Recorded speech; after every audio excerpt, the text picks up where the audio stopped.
Praise the Lord. കർത്താവിൻ്റെ ധന്യ തിരുനാമം വാഴ്ത്തപ്പെടുമാറാകട്ടെ. ഞാൻ ക്രിസ്തുവിൽ സ്നേഹിക്കുന്ന എല്ലാ ദൈവമക്കൾക്കും 7-ാം മാസത്തിൻ്റെ 19ാമത്തെ പ്രഭാത വന്ദനം കൂടെ അറിയിക്കുന്നു. കർത്താവിൻ്റെ ദാസിദാസന്മാരെ, ഈ 7-ാം മാസത്തിൻ്റെ 3ാമത്തെ വിശുദ്ധ ആരാധനയുടെ നടുവിലാണ് സ്വർഗത്തിലെ ദൈവം നമ്മെ കൊണ്ടുവന്നിരിക്കുന്നത്. നമ്മുടെ ആയുസ്സിൽ ഒരു ദിനം കൂടെ ദൈവം നൽകുവാനിടയായി. കഴിഞ്ഞ നാളുകളിൽ നമ്മെ നടത്തിയ ദൈവം ആമേൻ ഈ പ്രഭാതവും സത്യത്തിലും ആത്മാവിലും ആരാധിപ്പാൻ കൃപയാൽ നമ്മെ കൊണ്ടുവന്ന മഹാകരുണയോർത്ത് കർത്താവിനെ സ്തുതിക്കുന്നു, സ്തോത്രം ചെയ്യുന്നു. ലോകമെമ്പാടുമായിരുന്നു കൊണ്ട് ഈ പ്രഭാതവും വിശുദ്ധിയിലും വേർപാടിലും വിശ്വസ്തതയിലും ആരാധിക്കുന്ന എല്ലാ ദൈവദാസന്മാരെയും ദൈവക്കുഞ്ഞുങ്ങളെയും ദൈവം ധാരാളമായി അനുഗ്രഹിക്കട്ടെ. കണ്ണിനെ കണ്ണുനീരിൽ നിന്നും കാലിന് വീഴ്ചയിൽ നിന്നും പ്രാണനെ മരണത്തിൽ നിന്നും വിടുവിച്ച നല്ല നാഥനെ ഒരു ദിനം കൂടെ സ്തുതിപ്പാനും മഹത്വപ്പെടുത്തുവാനും ദൈവം തന്ന എല്ലാ ഭാഗ്യങ്ങൾക്കായി നന്ദി നിറഞ്ഞ ഹൃദയത്തോടെ കർത്താവിനെ സ്തുതിക്കുന്നു, സ്തോത്രം ചെയ്യുന്നു. ഈ പ്രഭാതം പ്രാർത്ഥനയോടുകൂടി നമുക്ക് ദൈവസന്നിധിയിൽ പ്രവേശിക്കാം. ആമേൻ. സങ്കീർത്തനക്കാരൻ പാടുന്നു, എൻ്റെ ദൈവമായ യഹോവേ, ഞാനിത് ചെയ്തിട്ടുണ്ടെങ്കിൽ, എൻ്റെ പക്കൽ നീതികേടുണ്ടെങ്കിൽ, ശൗലിൻ്റെ വസ്ത്രം മുറിച്ചു കളഞ്ഞതുകൊണ്ട് പിന്നത്തേതിൽ ദാവീദിൻ്റെ മനസാക്ഷി കുത്തിത്തുടങ്ങി. ദാവീദിൻ്റെ സങ്കീർത്തനമാണ് ഈ സങ്കീർത്തനവും. 7-ാം സങ്കീർത്തനത്തിൽ ആമേൻ തൻ്റെ മനസാക്ഷിയെക്കുറിച്ച് വളരെ വ്യക്തമായി ദാവീദ് വെളിപ്പെടുത്തുന്നു. ദൈവം നമുക്കൊരു മനസാക്ഷി നൽകിയിട്ടുണ്ട് എന്നുള്ളത് ഇതര ജീവികളിൽ നിന്നും മനുഷ്യന് ലഭിച്ചിട്ടുള്ള പ്രത്യേകതയാണ്. ന്യായവിധി ദിവസത്തിൽ ദൈവം മനുഷ്യനെ ന്യായം വിധിക്കുമ്പോൾ മനസാക്ഷി ഒരു പുസ്തകം പോലെ തുറന്നു വരികയും ഓരോരുത്തരും ആമേൻ അതിന് തക്ക മറുപടി കൊടുക്കേണ്ടി വരും, പറയേണ്ടി വരും. ആകയാൽ നമ്മുടെ മനസാക്ഷി ഏറ്റവും നിർമ്മലമായി സൂക്ഷിപ്പാൻ ഓരോരുത്തർക്കും കടപ്പാടുണ്ട്. ഒരുവൻ്റെ നല്ല മനസാക്ഷി ചൊവ്വുള്ളതെങ്കിൽ അതനുസരിച്ച് ദൈവത്തിൻ്റെ അടുക്കലേക്ക് വരികയും യേശുവിൻ്റെ രക്തത്താൽ അത് കഴുകി വെടിപ്പാക്കുകയും ചെയ്യണം. ദാവീദ് നല്ല മനസാക്ഷിയോടുകൂടെ മാത്രം ഇടപെട്ട ഒരു വ്യക്തിയായിരുന്നു. പൗലോസിനും നല്ല മനസാക്ഷി ഉണ്ടെന്ന് പറയുവാനുള്ള ധൈര്യമുണ്ടായിരുന്നു. നല്ല പ്രാഗൽഭ്യം ദാവീദിനുണ്ടായിരുന്നു. സ്തോത്രം. ശൗലിനുണ്ടായിരുന്നു നല്ല പ്രാഗൽഭ്യം. നല്ല മനസാക്ഷി ഉള്ളവർക്ക് മാത്രമേ ദൈവത്തെ ആരാധിക്കുവാൻ കഴിയുകയുള്ളൂ. ദൈവസന്നിധിയിൽ ഉപവസിക്കുവാനും പ്രാർത്ഥിക്കുവാനും ആരാധന മുടക്കാതെ സമയത്തിന് സ്തോത്രം കടന്നു വന്ന് നമ്മുടെ ജീവിതത്തിൻ്റെ എല്ലാ മേഖലകളിലും ദൈവത്തിന് പ്രാധാന്യം കൊടുത്ത് 1-ാം സ്ഥാനം കൊടുത്തുകൊണ്ട് ആരാധിക്കണമെങ്കിൽ നല്ല മനസാക്ഷി ഉണ്ടാകണം. ഒരുവനിൽ അല്ലെങ്കിൽ ഒരുവളിൽ മനസാക്ഷി നഷ്ടപ്പെട്ടു പോയാൽ അവരെ എങ്ങനെ തിരിച്ചറിയുവാൻ കഴിയുമെന്ന് ദൈവവചനത്തിൽ നമുക്ക് നല്ല പാഠമാണ് നമുക്ക് മനസ്സിലാക്കുവാൻ കഴിയുന്നത്. അവർ സഭാരാധനയിൽ നിന്നും വിട്ടുനിൽക്കും. ആത്മീയ കൂട്ടായ്മ അവർക്ക് വെറുപ്പായി തോന്നും. ദൈവമക്കളുമായിട്ടുള്ള സ്തോത്രം ആരാധനയും കൂടിക്കാഴ്ചയും അവരുമായിട്ടുള്ള ബന്ധം ഇല്ലാതെ എല്ലാം അവർ മനഃപൂർവ്വം ഒഴിവാക്കും.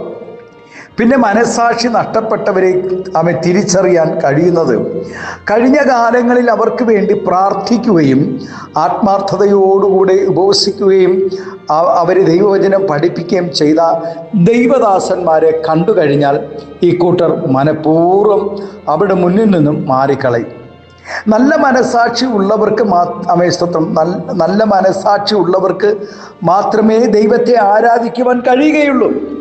അല്ലാത്തവരുടെ ആരാധന വെറും പ്രഹസനങ്ങൾ മാത്രമാണ്. ദൈവത്തിൻ്റെ മുമ്പാകെ ധൈര്യത്തോടുകൂടെ അടുത്തു ചെല്ലണമെങ്കിൽ നമ്മുടെ നടപ്പ് നന്നായിരിക്കണം.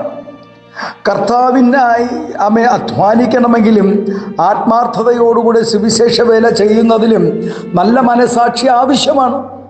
പ്രിയ ദൈവവൈതലെ, സുവിശേഷത്തിൻ്റെ മർമ്മം വിശുദ്ധ മനസാക്ഷിയിൽ സൂക്ഷിച്ചും ക്രിസ്തുവിൻ്റെ രക്തത്താൽ നിർജീവ പ്രവർത്തികളും ദുർമനസാക്ഷിയും നീക്കി സകലരുടെയും ദൈവത്തിൻ്റെയും മുമ്പാകെയും ലജ്ജിക്കാതെ നിൽക്കുവാൻ കർത്താവ് കൃപ ചെയ്യട്ടെ ഓരോരുത്തരുടെയും മേലും. ലജ്ജ കൂടാതെ സുവിശേഷ വേല ചെയ്യുവാൻ ദൈവകൃപ നമുക്ക് ആവശ്യമാണ്. നാം പ്രാർത്ഥനയ്ക്കായി ദൈവസന്നിധിയിൽ തനിയെ അടുത്തു ചെല്ലുമ്പോൾ നമുക്ക് തന്നെ അറിയാം നാം നല്ല മനസാക്ഷി ഉള്ളവരാണോ എന്ന്. ഹൃദയം നമ്മെ കുറ്റം വിധിക്കുന്നില്ലെങ്കിൽ മാത്രമേ നമ്മുടെ പ്രാർത്ഥനകൾക്ക് മറുപടി ഉണ്ടാകുകയുള്ളൂ.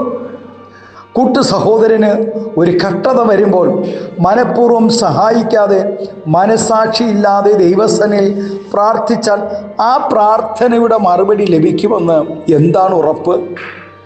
കഷ്ടതയുടെ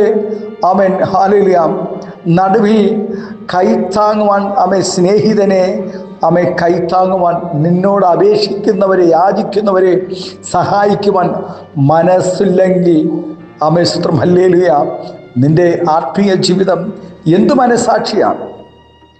കഷ്ടതയോട് കർത്താവിൻ്റെ വേല ചെയ്യുന്ന ദൈവദാസന്മാരുടെ ഞെരുക്കങ്ങളിൽ സഹായിക്കാതെ മനസാക്ഷി കാണിക്കാതെ ആരാധനാലയങ്ങൾ പണിതിട്ടും മാളിക വീടുകൾ പണിതിട്ടും എന്ത് പ്രതിഫലം? പ്രിയ ദൈവവൈതലേ, ഹിസ്കിയാവ് രാജാവ് ദശാംശം കൊടുക്കുന്ന കാര്യത്തിൽ വിശ്വസ്തത പുലർത്തിയിരുന്നു. പലരും ദശാംശം കൊടുക്കുന്നതിനെ പറ്റിയും ഹോര പ്രസംഗിക്കുകയും ക്ലാസ്സുകൾ വരെ പ്രത്യേകം ക്ലാസ്സുകൾ എടുക്കുകയും ചെയ്യുന്നുണ്ട്. പക്ഷേ ഇങ്ങനെയുള്ളവരിൽ ഏറിയ പങ്കും ആർക്കും ഒന്നും കൊടുക്കാത്തവരാണ് ആയിരിക്കും. ലഭിക്കുന്നത് കൊണ്ട് ബഹുനില മന്ദിരങ്ങൾ പണിതും ഹല്ലേലൂയ മറ്റുള്ളവരെ കൊണ്ട് കൊടുപ്പിക്കുവാൻ പ്രേരിപ്പിക്കുകയും ചെയ്യുന്ന ഈ മിടുക്കന്മാരെ ദൈവം സ്തോത്രം വിശ്വസ്തയോടുകൂടെ ഒരു നാൾ കൈകാര്യം ചെയ്യും എന്നുള്ളതിന് സംശയമില്ല. നിയമപ്രകാരം വിവാഹിതരായ ദമ്പതികൾ തങ്ങളുടെ പങ്കാളികളോട് എല്ലാ കാര്യത്തിലും, വിശേഷാൽ സാമ്പത്തിക കാര്യങ്ങളിലും ദാമ്പത്തിക ജീവിതത്തിലും വിശ്വസ്തരായിരിക്കണം. ഭക്തന്മാരും വിശ്വസ്തന്മാരും ഇല്ലാതെ പോകുന്നു ഈ കാലഘട്ടത്തിൽ. നമുക്ക് തിരുവചനത്തിൽ നിന്നും അറിയാം. എത്രയോ ഭക്തന്മാർ വീണുകൊണ്ടിരിക്കുന്നു. ആരാധനയും വിശുദ്ധ ജീവിതവും ഇല്ലാതെ എത്രയോ പേർ വീണുകൊണ്ടിരിക്കുന്നു. എന്നാൽ ഈ കാലത്ത് നമുക്ക് ദൈവത്തോടും മനുഷ്യരോടും കുറ്റമറ്റ മനസാക്ഷിയോടുകൂടെ നിലനിൽപ്പാൻ പരിശുദ്ധാത്മാവ് നമ്മെ സഹായിക്കട്ടെ. ഈ പ്രഭാതം വിശ്വസ്തരായി നമുക്ക് നിൽക്കാം. അതിനായി ദൈവം നമ്മെ സഹായിക്കട്ടെ. സ്തോത്രം. ഹാലേലൂയ. സങ്കീർത്തനക്കാരനോടുകൂടെ നമുക്കും ഈ പ്രഭാതം പറയുവാൻ ഇടയാകട്ടെ. എൻ്റെ ദൈവമായ യഹോവേ, ഞാനിത് ചെയ്തിട്ടുണ്ടെങ്കിൽ, എൻ്റെ പക്കൽ നീതികേടുണ്ടെങ്കിൽ. ദാവീദ് സ്തോത്രം ശൗലിൻ്റെ വസ്ത്രത്തിൻ്റെ അഗ്രഹം മുറിച്ച് കളഞ്ഞതുകൊണ്ട് പിന്നത്തിൽ ദാവീദിൻ്റെ മനസാക്ഷി കുത്തി തുടങ്ങി. ദാവീദിന് വലിയ ഭാരമായി. ഞാൻ അങ്ങനെ ചെയ്യേണ്ടിയിരുന്നില്ല എന്നൊരു ഭാരം തന്നെ ഭരിക്കുവാനിടയായി. നമ്മുടെ ജീവിതത്തിലും ബലഹീനതകൾ വന്നേക്കാം. സ്തോത്രം. നമ്മുടെ ജീവിതത്തിൽ വീഴ്ചകൾ വന്നേക്കാം, പാപങ്ങൾ വന്നേക്കാം. നമ്മുടെ ജീവിതത്തിൽ ആരാധനക്കുറവുകളും പ്രാർത്ഥനക്കുറവുകളും ഒക്കെ വന്നേക്കാം. പിന്മാറ്റ അനുഭവങ്ങൾ വന്നേക്കാം. എന്നാൽ പ്രിയ ദൈവവേദിലെ മനസാക്ഷി കുത്തി തുടങ്ങിയാൽ അപ്പൻ്റെ ഭവനത്തിലേക്ക് മടങ്ങി വന്ന് മനസാക്ഷി കുത്തി തുടങ്ങി. മനസാക്ഷി അവൻ ഉണർത്തുവാനിടെ സ്വബോധം അവനുണ്ടായപ്പോൾ അവൻ്റെ മനസാക്ഷി അവൻ്റെ അപ്പനെ ഓർക്കുവാനിടയായി, അവൻ്റെ പാപത്തെ ഓർക്കുവാനിടയായി. സ്വർഗത്തോടും അപ്പനോടും പാപം ചെയ്തുവെന്ന് അവന് ബോധ്യമായി. അവനത് ഏറ്റുപറയുവാൻ ഒരുക്കമായി. അതുകൊണ്ട് അപ്പൻ്റെ ഭവനത്തിൽ വീണ്ടും മകനെ പോലെ സ്തോത്രം. ഹല്ലേലൂയ.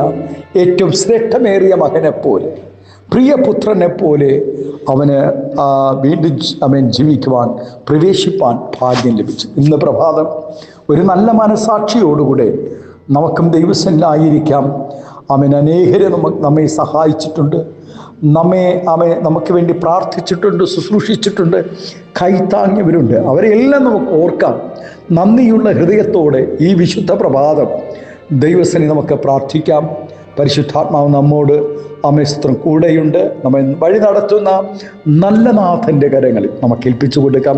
കർത്താവിൻ്റെ ദാസിദാസന്മാർ നാം ഈ ഭൂമിയിലായിരിക്കുമ്പോൾ നല്ല മനസാക്ഷിയുള്ളവരായിരിക്കും. സ്നേഹിതരോടും സഹോദരങ്ങളോടും വിശ്വാസമക്കളോടും ദൈവദാസന്മാരോടും നല്ല മനസാക്ഷി ഉണ്ടായിരിക്കും. ഈ നല്ല മനസാക്ഷി ഉള്ളവർക്ക് ഒരിക്കൽ പോലും അകന്നു നിൽക്കാൻ കഴിയത്തില്ല. അവരുടെ ക്ഷേമം അന്വേഷിക്കാതിരിക്കാൻ കഴിയത്തില്ല.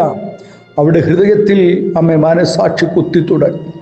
ഇന്ന് പ്രഭാതം ആരുടെയെങ്കിലും ഹൃദയത്തിനകത്ത് മനസാക്ഷി കുത്തി തുടങ്ങിയിട്ടുണ്ടോ ഈ ദൈവവചനം കേട്ട്? എങ്കിൽ ഉറപ്പായും സ്തോത്രം, ഹല്ലേലൂയ. നിങ്ങളുടെ പ്രിയപ്പെട്ടവരെ വിളിക്കൂ, അവരെ ക്ഷേമം അന്വേഷിക്കൂ. സ്തോത്രം, സോറി പറയേണ്ടത് സോറി പറയൂ. ദൈവം ഈ പ്രഭാതം എല്ലാവരെയും ധാരാളമായി അനുഗ്രഹിക്കട്ടെ. നമ്മുടെ കണ്ണുകളെ അടയ്ക്കാം. ഒരു നിമിഷം നമുക്ക് പ്രാർത്ഥിക്കാം. പരിശുദ്ധ പിതാവേ, സ്നേഹവാനായ ഞങ്ങളുടെ നല്ല ദൈവമേ, അനുഗ്രഹം പ്രശാന്തമായ നല്ല പ്രഭാതത്തിനായി നന്ദി നിറഞ്ഞ ഹൃദയത്തോടെ സ്തോത്രം ചെയ്യുന്നു. ഈ പ്രഭാതം ഞങ്ങൾ നല്ല മനസാക്ഷിയോടുകൂടെ ആയിരിക്കാൻ ഈ വിശുദ്ധ ആരാധനയുടെ നടുവിൽ, പ്രാർത്ഥനയുടെ നടുവിൽ കർത്താവേ, ഈ പ്രഭാതത്തിൽ ഞങ്ങൾ നല്ല മനസാക്ഷിയോടുകൂടി ദൈവത്തിനായിരിക്കാൻ സ്വർഗം കൃപ ചെയ്യും. എല്ലാവിധമായ നന്മകളും അനുഗ്രഹങ്ങളും പകരണം. മഹത്വം പങ്കെടുക്കണം യേശുവിൻ്റെ നാമത്തിൽ. കൃപയോടെ പ്രാർത്ഥന കേൾക്കണമേ സ്വർഗീയ നല്ല പിതാവേ. ആമേൻ, ആമേൻ. Thank you. God bless you. ദൈവം എല്ലാവരെയും ധാരാളമായി അനുഗ്രഹിക്കട്ടെ. സ്തോത്രം.